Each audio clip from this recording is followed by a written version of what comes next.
Hello everyone, welcome to this video. आज इस video में हम पढ़ेंगे एनसीईआरटी क्लास 8 का chapter women, caste and reforms का नेक्स्ट टॉपिक। इसके प्रीवियस वीडियो में स्टूडेंट्स हमने जो है पंडिता रामाबाई का टॉपिक पेंडिंग छोड़ा था, तो वहीं से हम स्टार्ट करते हैं। तो शी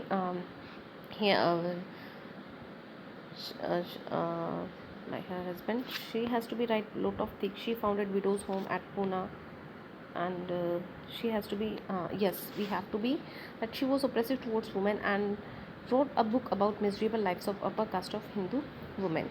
कि अपर कास्ट की जितने भी वुमेन्स थी, उनकी जो लाइफ, जो मिजरेबल लाइफ थी, जो दयनीय जीवन वो लोग जी रहे थे, उनके बारे में उन्होंने जो है अपनी बुक्स में एक्सप्लेन किया, उनके बारे में लिखा भी। She founded a women's home at Poona to provide shelter to widows who had been treated badly by their husbands. कि हम कहें कि ये जो है इन्होंने विडोज़ होम भी जो है पूना के अंदर ओपन किया, जहाँ पे उन्होंने लोगों को, उन महिलाओं को शरण दी जिनको कि जो हस्बैंड हैं वो उनको बैडली ट्रीट करते थे, जो उनसे ढंग से व्यवहार नहीं करते थे, या जो उनके हस्बैंड्स के जो रिलेटिव्स थे वो उनसे बैडली बिहेव करते थे, और उन विडोज़ को जो है वो क्या करती थी, अपने शेल्टर में शरण देती थी। Here women were train so that they could support themselves economically. या महिलाओं को इस तरह से ट्रेनिंग दी जाती थी जिससे कि वो अपनी खुद की हेल्प जो है आर्थिक दृष्टि से खुद की सहायता कर सकती थी।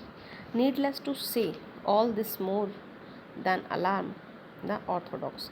हम ये कहें कि महिलाएं जो नीडलेस थी, टू से कहा जाता है कि all this more than alarm, कि इससे ज़्यादा अलार्मिंग और क्या होगा।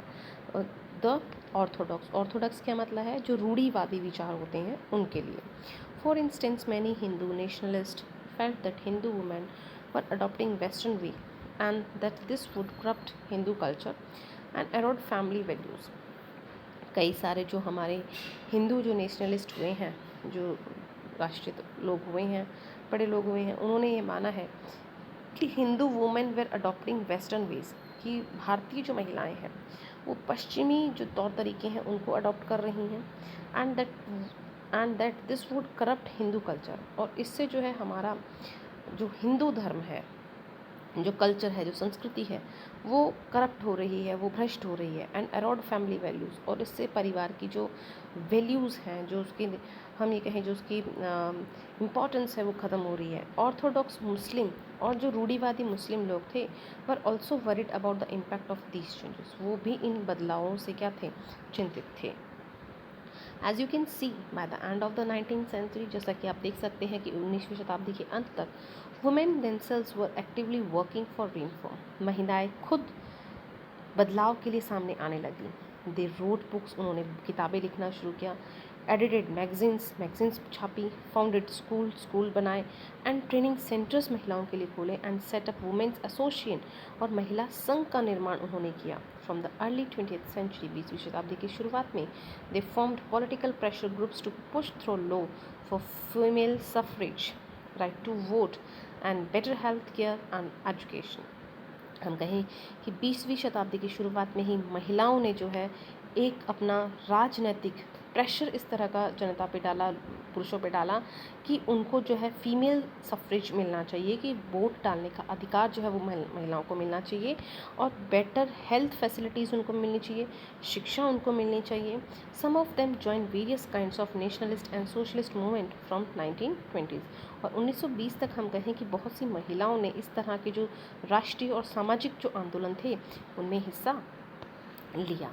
इन द 20th सेंचुरी, 20वीं शताब्दी में हम कहें कि leaders such as Jawaharlal Nehru, Subhash Chandra Bose lent their support to demands for greater equality and freedom for women. ये सब लोग जो है महिलाओं के साथ आए और उन्होंने मांग रखी और सपोर्ट किया इस चीज़ को कि महिलाओं की बराबरी होनी चाहिए, महिलाओं को बराबर का हिस्सा मिलना चाहिए, हर चीज़ में इक्वालिटी होनी चाहिए, एंड फ्रीडम फॉर वुमेन, और महिलाओं को स्वतंत्रता मिलनी चाहिए।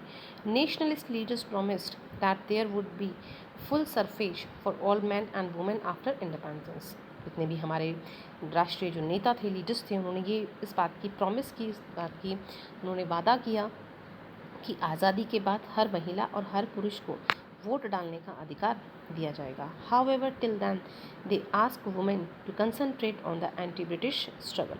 और उसी के बाद जो है उन लीडर्स ने महिलाओं को कहा कि अब हमें महिलाओं को किनका साथ देना है। एंटी ब्रिटिश जो स्ट्रगल है, ब्रिटिशर्स को भारत से हटाने के लिए जो संघर्ष चल रहे थे, जो आंदोलन चल रहे थे, उनमें महिलाओं की भागीदारी को स्वीकार किया गया। लो अगेंस्ट चाइल्ड मैरिज स्टूडेंट्स किसे कहते हैं, जब बचपन में ही बच्चों की शादी कर दी जाती है, उन्हें कुछ भी पता नहीं होता है। With the growth of women's organisation and writing on these issue, जैसे जैसे महिला संघ की ग्रोथ हुई उसका, और जिस तरह से राइटिंग्स ऑन दीज इश्यूज़, और जब इन पे महिलाओं ने लिखना शुरू किया, the momentum for reform gained strength, people challenge another establish custom that of child marriage. यानी फिर महिलाओं ने किस चीज़ को, जो हमारा एक रिवाज था बाल विवाह, उसको लेकर लिखना शुरू किया। There were a number of Indian legislator in the Central Legislative Assembly who fought to make law preventing child marriage. उन्होंने, हम कहें कि आगे बढ़कर जो चाइल्ड मैरिज थी उसके अगेंस्ट लॉ पास करने की बात कही। इन 1929 the child marriage restraint act was passed without the kind of bitter debates and struggles that earlier laws has seen। कानून जो है उसको 1929 में लागू किया गया, जिसके तहत बाल विवाह को बैन कर दिया गया। बिना किसी डिबेट्स के इस चीज़ को सबने स्वीकार कर लिया। According to the act, no man below the age of 18 years and women below the age of 16 could marry. लेकिन उस समय जो कानून बनाया गया उसके अनुसार पुरुषों की आयु जो है 18 साल होगी और महिला की आयु जो है वो मैक्सिमम 16 साल होगी जिनको की शादी करनी है। Subsequently these limits were raised to 21 for men and 18 for women. और धीरे धीरे इस एज को बढ़ा दिया गया और पुरुषों के लिए आयु 21 वर्ष रखी गई और महिलाओं के लिए 18 वर्ष रखी गई। सो इस तरह से हम कहें कि हमारे देश से जो है चाइल्ड मैरिज जो है उसको भी रिमूव किया गया। अब इसमें आपका नेक्स्ट टॉपिक आता है कास्ट एंड सोशल रिफॉर्म, जाति एवं समाज सुधार। Some of social reformers we have been discussing also criticize caste inequalities।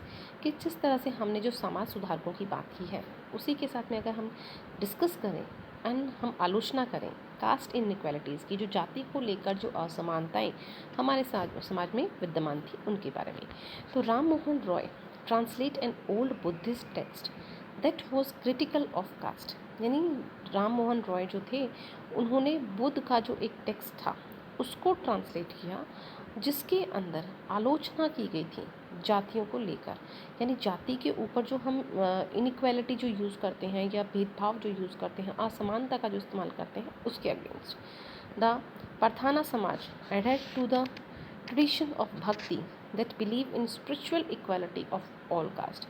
जिसके अंदर हम कहें कि परथाना जो समाज है उसमें उसका एक ट्रेडिशन है, उसका एक रिवाज है भक्ति, जो कि ये मानता है कि स्पिरिचुअल इक्वलिटी, आत्मिक समानता जो है वो सभी जातियों के अंदर होनी चाहिए। इन बॉम्बे द परमहंस मंडली वाज फाउंडेड इन 1840। 1840 में बॉम्बे के अंदर परमहंस मंडली का जो है उसका निर्माण किया गया for the abolition of caste, जिसके अंदर जाति का जो भेदभाव था उसे रिमूव करना था। Many of these reformers and members of reform association were people of upper caste. और इस संस्था के जो हम कहें कि रिफॉर्मर्स थे, जो सुधारक थे, जो मेंबर्स थे इस एसोसिएशन के, वो ऊंची जाति के लोग थे। Often in secret meetings these reforms would violate caste taboos on food and touch in an effort to get rid to the whole of the caste prejudices in their lives। तो हम कहें कि लोगों ने बढ़ चढ़ के मीटिंग्स में हिस्सा लिया और किस तरह से उन्हें इस प्रेजुडिस के इस बुराई के खिलाफ वो लोग सामने आए। There were also others who question the injustice of the caste social order. बहुत से और भी लोग थे जिन्होंने इस चीज़ पर प्रश्न उठाया कि किस तरह का अन्याय जो है वो समाज के अंदर जाति को लेकर हो रहा है। During the course of the 19th century Christian missionary began setting up schools for tribal groups and lower caste children. तो हम कहें कि क्रिश्चियन मिशनरीज जो थे 19th सेंचुरी में, उन्होंने इस तरह के जो बच्चे थे जो लोअर कास्ट से बिलोंग करते थे या जो टेरिबल जनजातीय जो ग्रुप से बिलोंग करते थे, उनके लिए स्कूल्स ओपन किए गए। These children were thus equipped with some resources to make their way into changing world। और यहाँ से हम कहें कि उन बच्चों को ऐसे रिसोर्सेज मिले जिनसे कि वो अपने लाइफ को, या हम कहें कि इस संसार के जो चेंजेस हैं उनको अडॉप्ट कर सकें। At the same time the poor began leaving their village to look for jobs that were opening up in the cities, कि अब जो गांव में रहने वाले गरीब लोग थे वो भी शहरों में जॉब के लिए जा सकते थे। There was work in the factories that were coming up, अब क्योंकि शहरों में फैक्ट्रीज ओपन हो रही थी, उनको जॉब मिल रहा था म्यूनिसिपैलिटीज़ में। You have read about the expansion of cities in the chapter 6।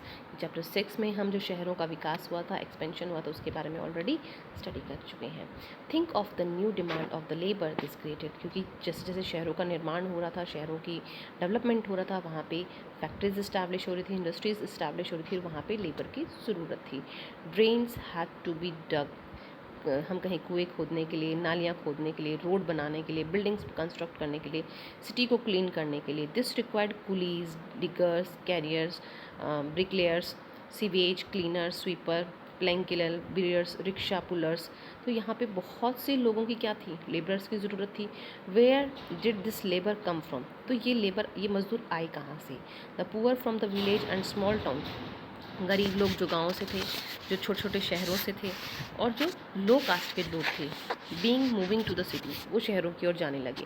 Where there was a new demand for labour, जहाँ की मजदूरी की डिमांड थी, मांग थी। Some also went to work in the plantation in Assam, कई लोग जो है प्लांटेशन खेती करने के लिए जो है हम कहें कि आसाम चले गए, मेरठ चले गए, तिरुवनंत चले गए, इंडोनेशिया चले गए। Work in the new locations was often very hard, लेकिन नए लोकेशंस पे जाकर काम करना इनके लिए आसान नहीं था। But the poor, the people from the low caste, लेकिन जो गरीब थे, जो नीची जातियों से बिलोंग करते थे, saw this an opportunity to get away from the oppressive hold that upper caste land owners exercised over their lives and the daily humiliations they suffered. लेकिन बेचारे गरीब लोग, उनको ये अवसर मिल रहा था, और ये एक अवसर उनको जॉब के लिए भी मिल रहा था, और दूसरा अवसर ये कहें कि वो एक ऐसे समाज से बाहर निकलना चाहते थे जहाँ पे जो अपर कास्ट के लोग थे, ऊंची जाति के जो लोग थे, या जो लैंड ऑनर्स थे, वो उनके जीवन को क्या कर रहे थे, ह्यूमिलेट कर रहे थे, उनको हम कहें कि प्रताड़नाएँ दे रहे थे, और जिससे उनका जीवन जो है वो बहुत टफ हो गया था। तो इन लोगों को लगा कि उन्हें वहाँ से मूव करना चाहिए।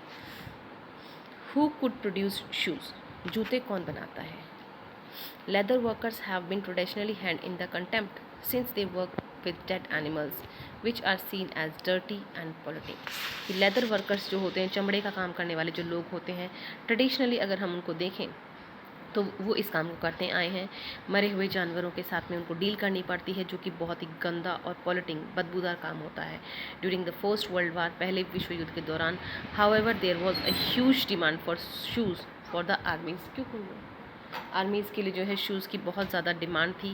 Cast prejudiced against leather work means that only the traditional leather workers and shoe makers were ready to supply army shoes. तो उस समय जो है ये कास्ट प्रिजुडिस जो है, ये जातिवाद जो है सामने आया था कि वही लोग जो कि लेदर का काम हमेशा से करते आए हैं, वो ही आर्मी के लिए शूज़ सप्लाई करेंगे। So they could ask for high prices and gain impressive profit. तो इस वजह से जो है उनको अच्छा प्रॉफिट भी मिला, और हम कहें कि ऊंची कीमत उन्होंने शूज़ की ली। There were other jobs too, दूसरे जॉब्स भी थे, जैसे कि हमने ऊपर लेबर की बात की। The army for instance offer opportunity a number of Mahar people who were regarded to untouchable founded job in the Mahar regiment. The father of B.R. Ambedkar, the leader of the Dalit movement, taught at an army school. यानी यहाँ पे हम बात करें कि इनके लिए और भी जॉब्स थे, जैसे कि आर्मी के अंदर इंस्टेंट अपॉर्चुनिटीज़ जो है वो फाइंड आउट हुई थी, जो कि मेहर पीपल्स जो होते हैं शेड्यूल कास्ट में हम लोग कहें, तो उनके लिए जो अनटचेबल जिनको कहा जाता है, उनके लिए मेहर रेजिमेंट जो है वो ओपन की गई। The father of B R Ambedkar, father जो बी आर अम्बेडकर, भीमराव अम्बेडकर के जो पिताजी थे, the leader of the Dalit movement, जो दलित मूवमेंट के हम कहें कि लीडर भी रहे हैं, टॉट एन आर्मी स्कूल, उनको एक आर्मी स्कूल में भी पढ़ाया गया था। किनको? B R Ambedkar. तो आज के लिए इतना ही students. I hope that you all have to be understand. In our next video we have to be start demand for equality and justice, की समानता की मांग और न्याय। So thank you for watching this video.